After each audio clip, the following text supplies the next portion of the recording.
네, 성도 여러분, 한 주간 평안하셨습니까? 오늘도 주님의 영광이 충만한 주일 되시기 바라겠습니다.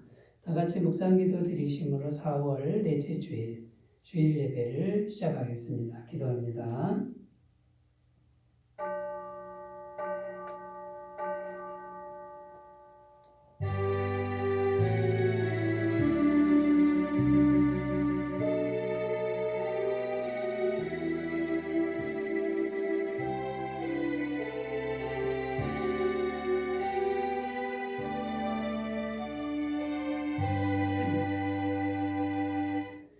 그러므로 형제들아, 내가 하나님의 모든 자비하심으로 너희를 권하노니 너희 몸을 하나님이 기뻐하시는 거룩한 산 제물로 드리라.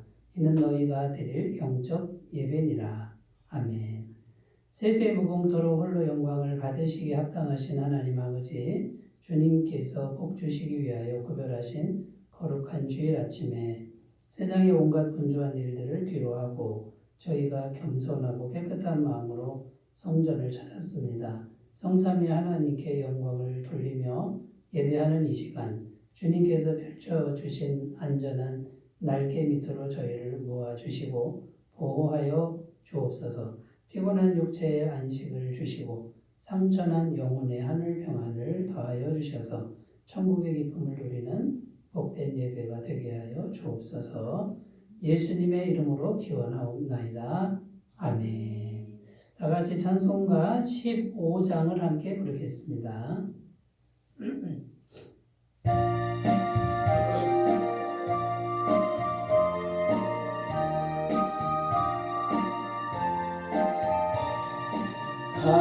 하나님의 크신 사랑 하늘에서 내리사 우리 맘에 항상 계셔 온전하게 하소서. 우리 주는 자비하사 사랑 원하시니 두려워서 떠는 자를 구원하여 주소서. 걱정 근심 많은 자를 성령 감하시며 복과 은혜 사랑받아 영원하게 하소서. 처음과 끝이 되신 주님 항상 인도하셔서 마귀요 받는 것을 속히 끊게 하소서. 전능하신 아버지여 주의 능력 주시고 우리 맘에 임하셔서 떠나가지 마소서. 주께 영광 항상 돌려 천사처럼 섬기며 주의 사랑 영영토록 찬송하게 하소서. 우리들이 거듭나서 의리 없게 하시고 주의 대신 구원받아 온전하게 하소서. 영광에서 영광으로 천국까지 이르러 대신 사랑 감격하여 경배하게 하소서.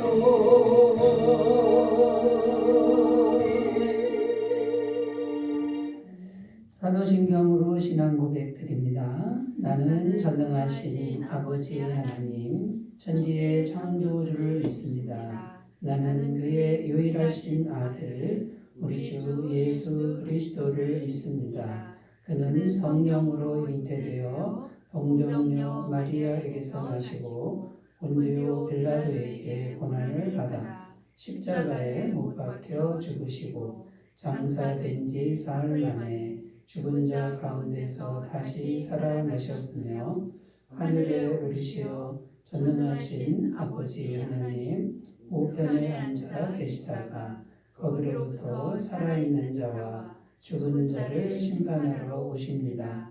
나는 성령을 믿으며 거룩한 공교회와 성도의 교제와 죄를 용서받는 것과 몸의 부활과 영생을 믿습니다. 아멘. 하나님 말씀은 창세기 26장 12절에서 16절 말씀입니다. 창세기 26장 12절에서 16절 말씀이고요. 구약성경 36페이지에 있습니다.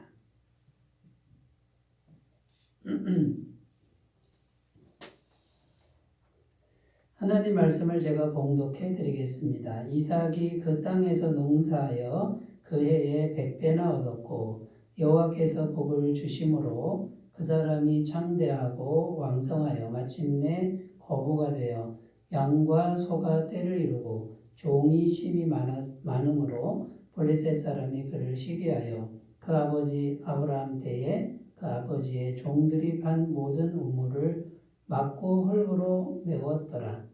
아비멜렉이 이삭에게 이르되 내가 우리보다 크게 강성한즉 우리를 떠나라. 아멘. 오늘 말씀의 제목은 은혜로 살면 한없는 은혜가 옵니다. 이런 제목으로 말씀의 은혜를 나누겠습니다. 오늘 본문의 주인공은 이삭입니다. 아브라함의 외아들 100세에 낳은 아들 이삭이 주인공인데요. 오늘 말씀에 보면 이삭이 농사를 지어서 부자가 되었다고 말씀합니다. 그런데 이삭의 본업은 목축업입니다. 양을 기르는 게 전문업이죠. 전문업인데 사실 농사는 부업에 해당됩니다. 아마도 본업인 목축업이 좀 빠듯했던 것 같습니다. 좀 살기가 어려웠던 것 같은데 그래서 이제 농사를 시작한 겁니다. 그런데 이 부업인 농사에서 100배나 얻었다 이렇게 말씀하고 있고 100배나 얻었다 여기서 멈추는 게 아니라 그 사람이 창대하고 왕성하여 마침내 거부가 되었다 이렇게 말씀하고 있습니다. 자, 목축업에서 성공했다 그러면 좀 이해가 될 만합니다. 그런데 농사는 문외한입니다. 토질도 모르고 농사 짓는 방법도 기술도 서툴렀음이 분명합니다. 게다가 지금 자기들이 있는 그랄 땅은 농사 짓기에 적합한 땅이 아닙니다. 척박한 땅이었습니다. 어떻게 보면 해보나 마나한 일, 무모한 일입니다. 성공의 가능성은 희박했습니다. 누가 보아도 별 소망과 기대가 보이지 않습니다. 그런데도 성경은 이렇게 말씀합니다. 그 해에 최고의 수확을 얻었으며 이렇게 기록합니다. 근데 또 여기서 끝나지 않고 이제 다른 부분도 복을 받는데 이제 본업까지 복을 받습니다. 14절에 보면 양과 소가 떼를 이루고 종이 심이 많아 블레셋 사람이 그를 시기하여 이렇게 되어 있습니다. 자, 여러분 어떤 인간의 솜씨나 재능이나 그 다음에 어떤 가능성, 방법 이런 게 전혀 없이 그냥 시작한 일인데 그것이 말하자면 너무 잘 된 겁니다. 대박이 난 겁니다. 자, 그 이유가 12절 말씀에 아주 짧게 나오고 있습니다. 그 이유는 여호와께서 복을 주심으로 이렇게 되어 있습니다. 한마디로 말해서 하나님의 은혜의 복입니다. 하나님이 그냥 은혜를 주신 거예요. 그냥 은혜를 주셨기 때문에 이 사람이 이렇게 잘 될 수 있었다라는 거고요. 이삭은 어떤 사람이냐? 하나님의 은혜의 복을 받은 사람이다. 자, 그럼 여러분, 하나님의 은혜의 복은 어떤 사람이 받느냐 하는 겁니다. 그래서 오늘 설교 제목이요. 하나님의 은혜로 살려고 하는 사람. 하나님의 은혜로 나는 살겠다. 이렇게 결심하면 하나님의 은혜는 온다는 거예요. 왜냐하면 하나님의 은혜로 살리라 하는 마음의 선택, 마음의 결정이 믿음이 되는 겁니다. 믿음의 통로를 만든 거죠. 자, 내 솜씨, 내 능력, 그다음에 내 방법, 세상 방법 이걸로 살리라 그러면 그 사람의 믿음은 그것이 되는 거예요. 그 믿음대로 되라. 성경은 이렇게 말씀하잖아요. 그러면 너 솜씨로 살아라 이렇게 되는 거고요. 그런데 나는 농사의 문외한입니다. 전혀 모릅니다. 사람들은 말합니다. 가능성 없다고 말합니다. 그런데 나는 은혜로 살겠다. 하나님의 은혜로 살겠다. 그러면 그게 믿음이 돼서 무한한 은혜의 하나님, 은혜를 한없이 내려주시는 하나님과 연결되는 통로가 된다 그 말이에요.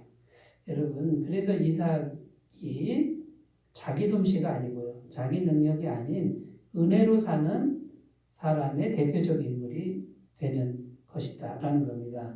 자, 그러면 이제 오늘날 우리들도 이삭 같은 인생을 얼마든지 살 수 있다는 겁니다. 은혜로 살려고 해야 된다 그 말이죠. 나는 마음의 선택을 하는 겁니다. 하나님의 은혜로 살리라. 자, 이 말은 내가 지금 하고 있는 일을 그러면 게을리 하겠다, 안 하겠다 이런 뜻이 아니에요. 열심히 일을 하는데 믿음을 그렇게 준비하는 겁니다. 마음의 믿음을 내가 열심히 합니다. 이삭도 농사를 열심히 지었지만 마음으로는 하나님의 은혜를 바라고 있는 거예요. 그래서 은혜로 살려고 하는 그 부분이 믿음이 된다라는 것이죠.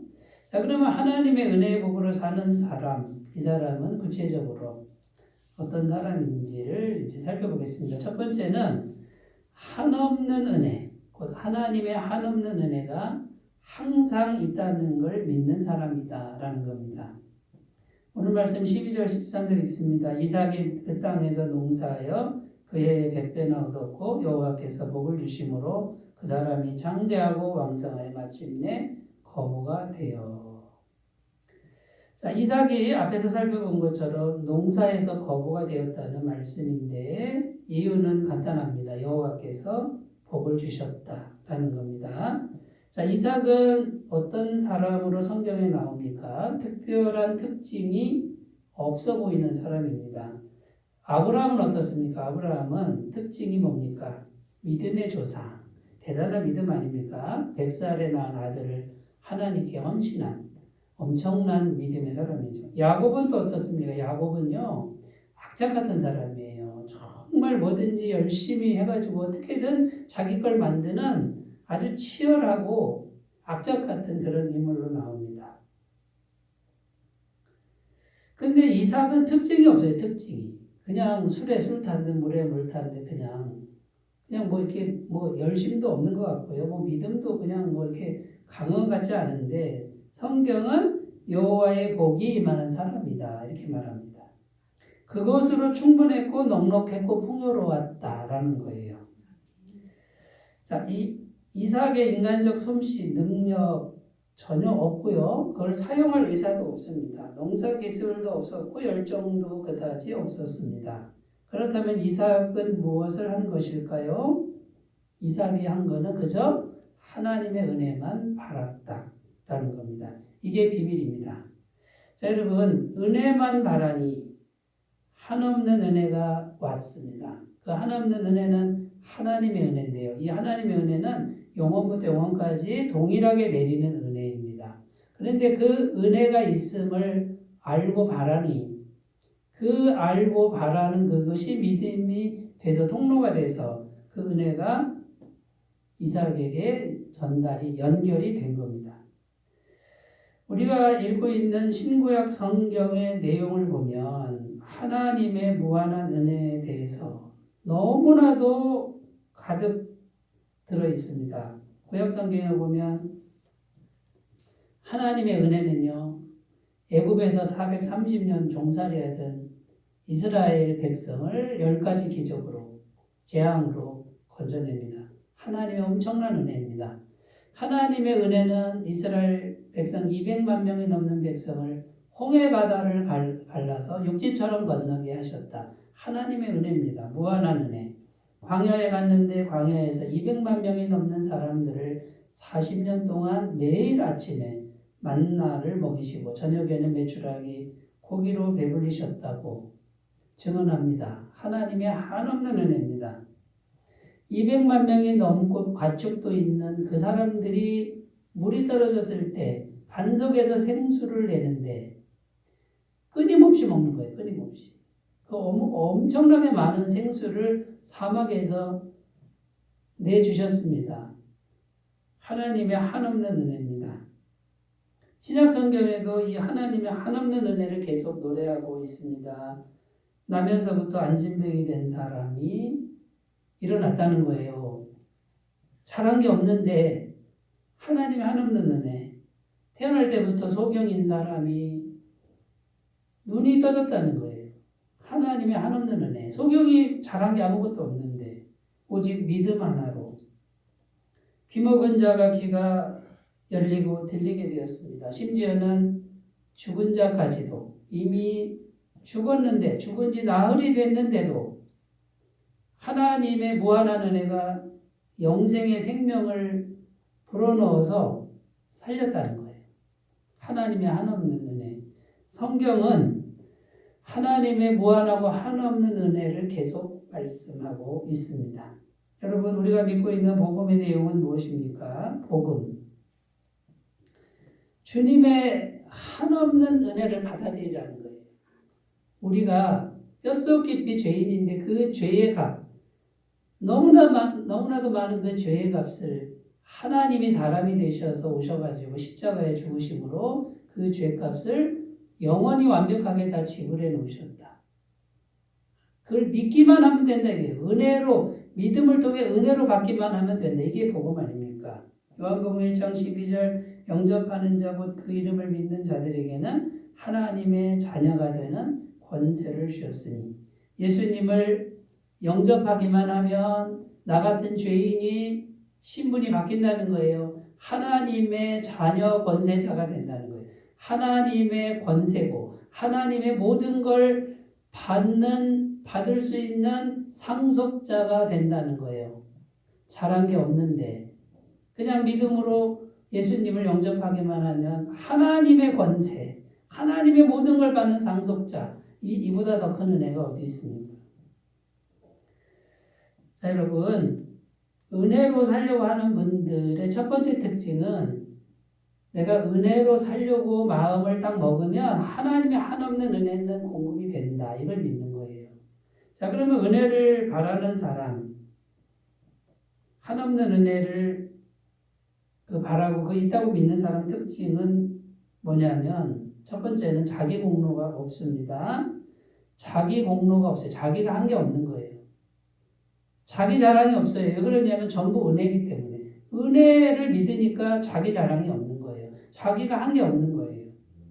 고린도전서 15장 10절 그러나 내가 나 된 것은 하나님의 은혜로 된 것이니 내게 주신 그의 은혜가 헛되지 아니하여 내가 모든 사도보다 더 많이 수고하였으나 내가 한 것이 아니요 오직 나와 함께 하신 하나님의 은혜로라. 사도 바울의 고백이죠. 사도 바울처럼 고생 많이 한 분이 없어요. 목숨 걸고 복음을 전했고요. 얼마나 매를 많이 맞았는지 몰라요. 배고픈 그 시절이 얼마나 많았는지. 강도의 위험과 물의 위험과 태풍의 위험과 여러분 그런데도 사도 바울은 뭐라 그래요? 자기가 한 게 없다는 거예요. 전부 하나님의 은혜라는 거예요. 자, 이분은 뭘로 살았어요? 자기 공로로 산 게 아니라 전적인 하나님의 은혜로 평생을 사는 분이다. 여러분 우리가 정말 은혜로 산다고 하는 게 뭔지 아세요? 내가 잘한 게 아무것도 없는 마음이에요. 전부 은혜지. 물론 내가 열심히 하긴 했지만 그거는 아무것도 아니라는 게 그건 하나님의 은혜에 비하면 은혜가 더 큰 사람은 이게 자기가 열심히 한 게 전혀 이게 공로도 없고 자랑도 없게 되는 거다 그 말이에요. 그런데 내가 이렇게 열심히 했는데, 내가 어떻게 했는데라고 이것이 앞서가는 분들은 은혜로 사는 게 아니에요. 그거는 자기 공로, 자기 솜씨로 사는 거죠. 그러니까 한없는 은혜는 막혀버린다라는 겁니다. 그 다음에요, 은혜로 사는 분, 하나님의 한없는 은혜로 사는 분은 비판과 판단이 없어집니다. 점점 사라집니다. 마태복음 7장 4절 보라 내 눈 속에 들보가 있는데 어찌하여 형제에게 말하기를 나로 내 눈 속에 있는 티를 빼게 하라 하겠느냐. 지금 내 눈에 저 사람 티가 보이는 거예요. 티가. 그런데 자기 속에 뭐가 있다고요? 대들보 같은 티, 나무에 조그만 티 있잖아요. 나무 먼지. 그런데 나는 기둥 같은 막 대들보 같은 그런 잘못이 있는데 그건 안 보이고 남의 티만 지적하는 사람들이 있다는 겁니다. 다른 사람이 나를 보면 티가 아니라 대들보가 보이는데도 자꾸 정죄하고 판단하는 이런 사람들은 왜 그럴까요? 자기 의가 있어서 그렇습니다. 자기 공로가 있고 자기 의가 있으니 자꾸 판단하는 거예요. 그런데 무한한 은혜로 내가 산다 그러면 전부 은혜니까 뭡니까? 내가 잘나서 받은 게 아니거든요. 그냥 받으니까 뭡니까? 다른 사람을 지적할 만한 그 자기 의가 없는 거죠. 여러분, 은혜만 바란다라고 하는 이 지점을 우리가 좀 잘 생각했으면 좋겠는데, 하나님의 한없는 은혜가 항상 내게 있다라고 생각하는 이 믿음의 준비는요, 우리가 그 믿음을 준비하면 그 하나님의 은혜가 연결이 되는데, 우리가 이 마음을 잘 준비하셔야 될 줄로 믿습니다. 그리고 하나님의 은혜를 바라는 사람은 모든 게 하나님의 은혜 아닙니까? 그러니까 결과에 연연하지 않는다. 어떤 결과가 와도 하나님을 찬송합니다. 하나님께 맡기고 찬송합니다. 마태복음 10장 29절 참새 2마리가 한 아사리온에 팔리지 않느냐. 그러나 너희 아버지께서 허락하지 아니하시면 그 하나도 땅에 떨어지지 아니하리라. 200원, 300원 하는 참새도 하나님이 허락해야만 떨어진다 그거예요. 그러니까 지금 내게 뭔가 벌어졌다. 이거는 뭡니까? 하나님이 허락하신 거예요. 근데 은혜를 바랬는데 어쨌든 좋은 결과가 아니고 내가 볼 때 안 좋은 결과가 와도 물론 내가 볼 때 안 좋은 거지 하나님 보시기에는 최상의 것을 주시는 거예요. 그래도 이거 뭡니까? 하나님의 은혜다라고 하는 신앙 고백이 됩니다. 그러니까 보세요. 하나님의 한없는 은혜가 항상 있고 그걸 바라는 마음은 어떤 마음이냐면 은혜를 바라고 은혜에 맡기고 사는 거예요. 그리고 다른 사람 정죄하거나 판단하지 않는 자기 공로가 없는 자기가 없는 이 마음으로 은혜를 바라는 겁니다. 여러분 이 마음을 가진 사람은 마치 이삭처럼 돼요. 뭔가 좀 특징이 없는 것 같고 좀 열정도 없는 것 같은데 그런데 이 사람만큼 큰 은혜를 받는 사람은 없다. 왜냐하면 마음속에 하나님의 은혜를 향한 믿음의 통로를 준비했기 때문이다 라는 겁니다. 여러분 하나님의 한없는 은혜가 영원부터 영원까지 항상 있음을 믿는 믿음이 되셨으면 좋겠습니다. 두 번째, 하나님의 은혜의 복으로 사는 사람은 삶의 목표를 항상 은혜로 살기로 정한 사람이다.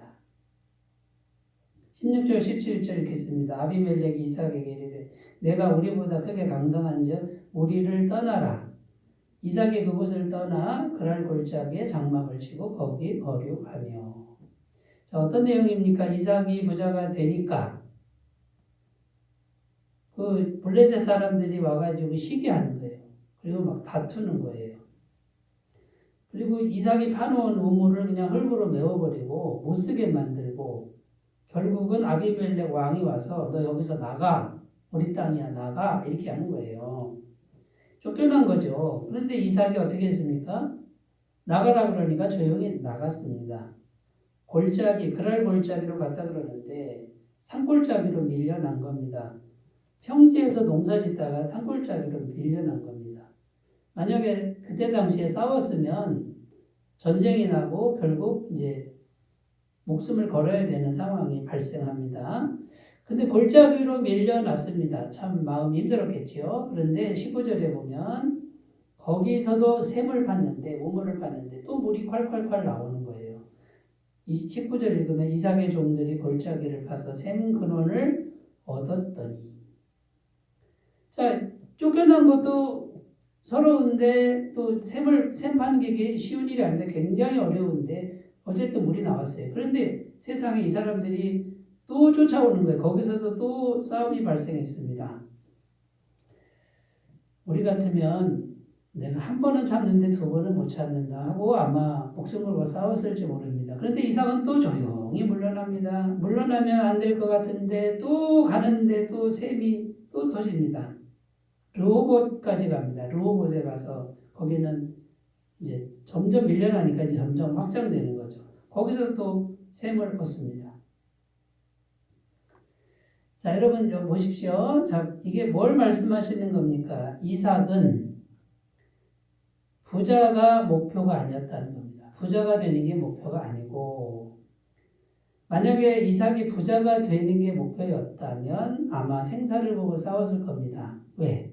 내가 부자가 되려면 내 걸 지켜야 되잖아요. 그러니까 생사를 걸고 싸웠을 텐데 이삭은 조용히 물러납니다. 이게 어떤 마음일까요?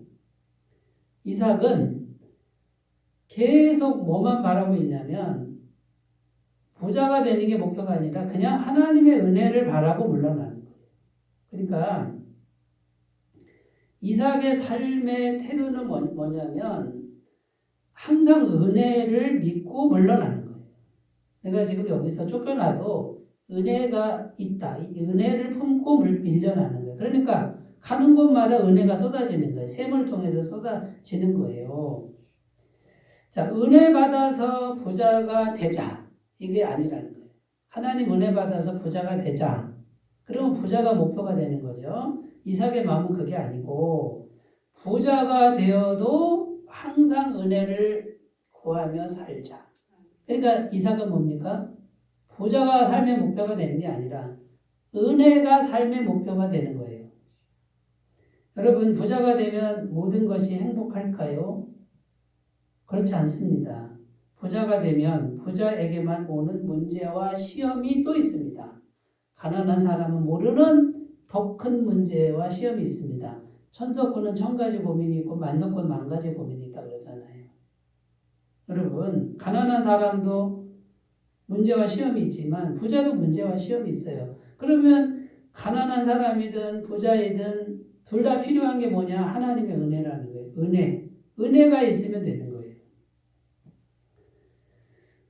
여러분, 부자가 되면 꼭 좋으냐? 그렇지 않습니다. 부자가 되니까 어떤 일이 발생했어요? 시기와 다툼이 벌어졌죠? 쫓겨나는 게 생겼어요. 목숨, 생존의 위험이 흔들릴 만한 그런 일들이 생기잖아요. 여러분, 자, 이삭이 보여주는 이 은혜로 사는 사람의 두 번째 특징은 뭐냐? 은혜 받아서 부자가 되자 이게 아니에요. 항상 목표가 하나님의 은혜인 거예요. 가난하면 가난한 대로 은혜를 바라는 거예요. 은혜를 믿는 거예요. 부자가 되면 부자가 되는 대로 하나님의 은혜로 내가 산다. 그러니까 사나 죽으나 은혜를 붙잡는 거예요. 삶의 목표를 항상 한없는 은혜, 하나님의 은혜로 정한 사람. 이 사람이 은혜로 사는 사람이다. 이것을 꼭 기억하셨으면 좋겠습니다. 민수기 21장 9절 모세가 노뱀을 만들어 장대 위에 다니 뱀에게 물린 자가 노뱀을 쳐다본 적 모두 살더라. 광야에서 이스라엘 백성들이 죄를 졌어요. 하나님이 불뱀을 보내서 사람을 물어 죽이는데 장대 높이 구리뱀을 만들어 달고 쳐다보면 살 것이다. 이게 뭡니까?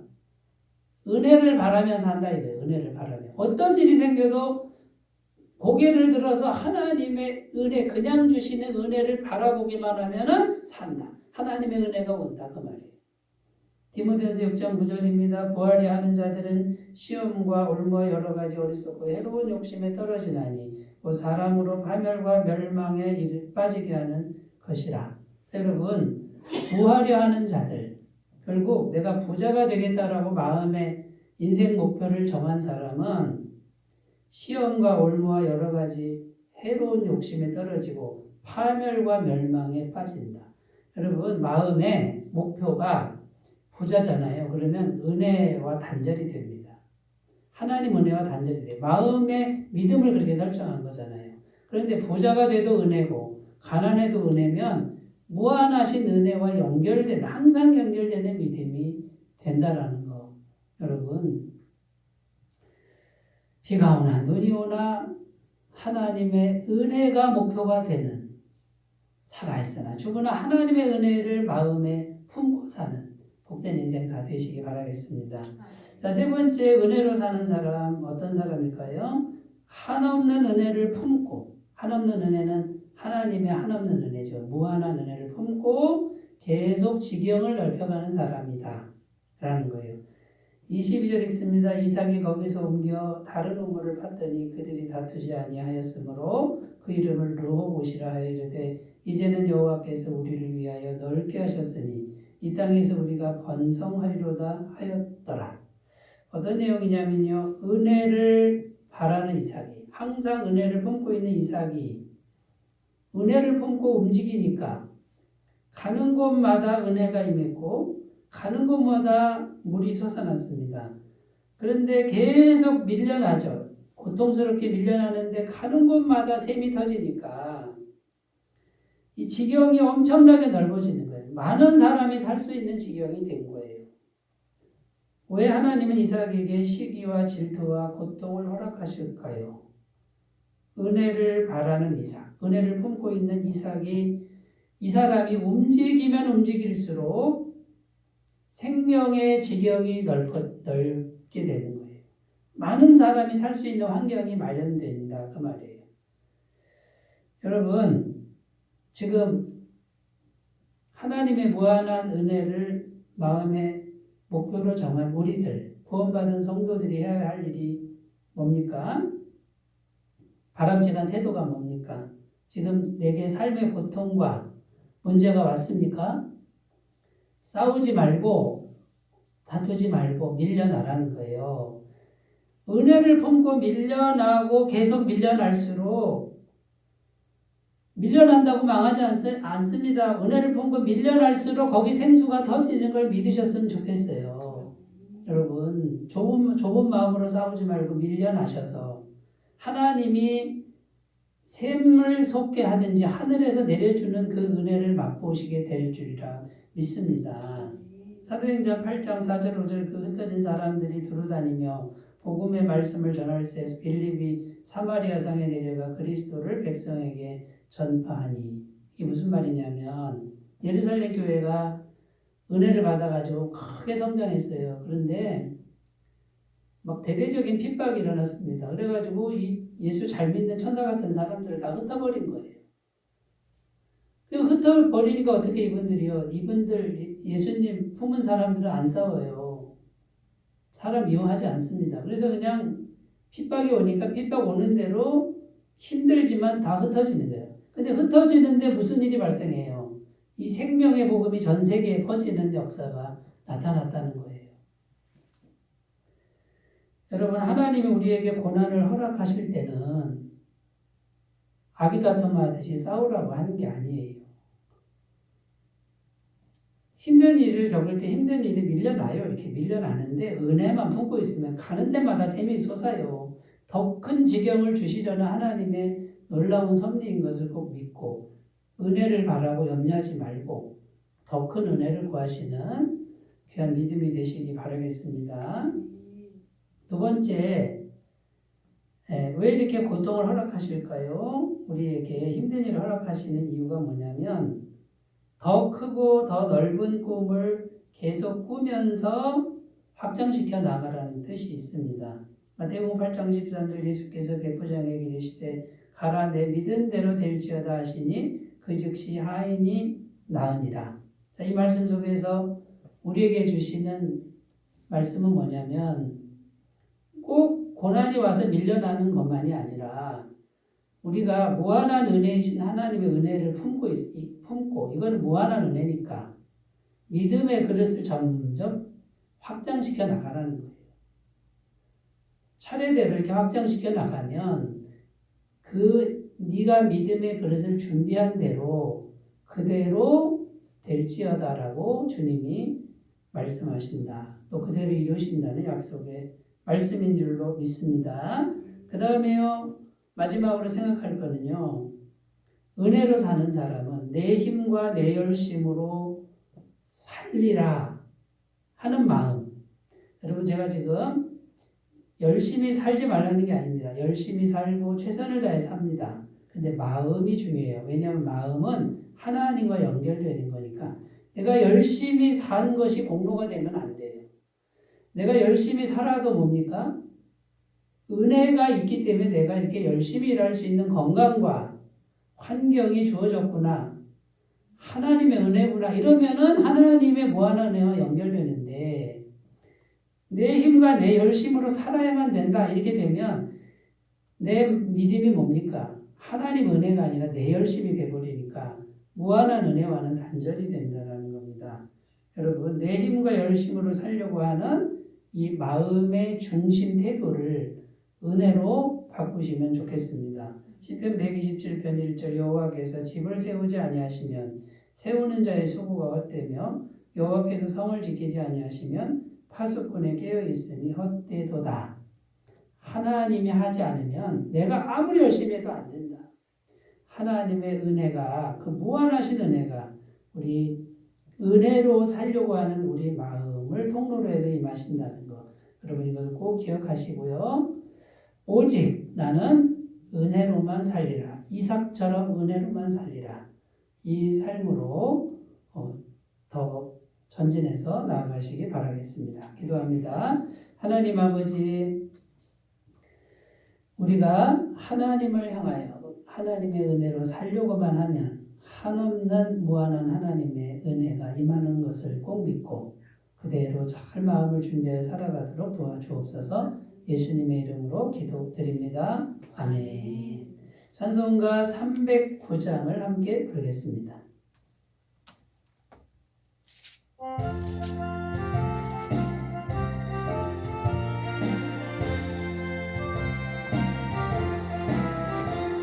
목마른 내 영혼 주가 힘이 허락하 그 귀한 영생수 주여 갈망합니다. 그 약속 따라서 힘써 간구하오니 오 주여 내게도 어서 들어주소서. 예수의 사랑 예수의 사랑 바다 물결같이 내게 임하니 영광의 물결에 온전히 쌓여서 내 영혼의 기쁨 한량없도다. 주에게 약속한 은비 내려주시려 내게 저들은 건너편에 떠올라 그 귀한 징조가 내게 밝히오니 나의 힘을 다하여 주께 완고합니다. 예수의 사랑 예수의 사랑 바다 물결같이 내게 임하니 영광의 물결에 온전히 쌓여서 내 영혼의 기쁨 한량없도다. 내 소낙비 지금 చు기네요. 구원의 큰 강물 흘려차고 넘쳐서 내 주한 모든 죄 모두 씻어버리니 마지막 은혜를 충만하게 바라네. 예수의 사랑 예수의 사랑 바다 물결같이 내게 임하니 영광의 물결에 온전히 쌓여서 그 영혼의 기쁨 한량없도다. 차고 넘치는 주의 은혜의 물결 힘차게 밀려와 내게 만족합니다. 오 할렐루야로 주를 찬송하오니 내 맘의 기쁨이 항상 충만합니다. 예수의 사랑 예수의 사랑 바다 물결같이 내게 임하니 영광의 물결에 온전히 쌓여서 그 영혼의 기쁨 한량 광고 말씀드립니다. 5월 항존직 기도회 다음 주일입니다. 5월 첫째 주일 오전 10시 목영실에서 모이겠습니다. 봄 야외 예배 날짜와 장소는 4월 말에 다음 주에 다시 공지해 드리겠습니다. 교회 구원과 가족 구원과 사업 번창을 위한 중보 기도에 많은 동참을 바라겠습니다. 다른 광고 주고 참조하시고 주께서 내길 예배하시네 찬양하고 축도로 예배를 마치겠습니다.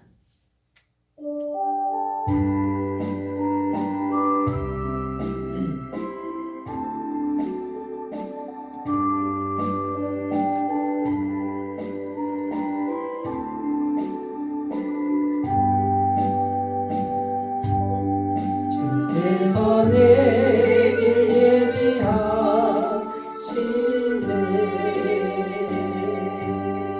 주께서 내길 예비하시네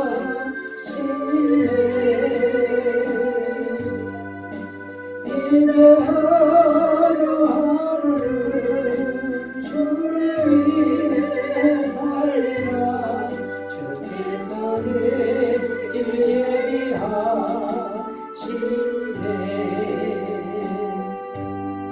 나 이제 주만 따라가려네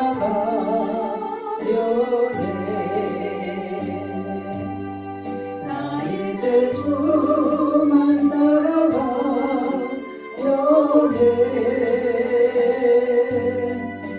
세상 죄를 버리고 생명길로 가네 나 이제 주만 따라가려네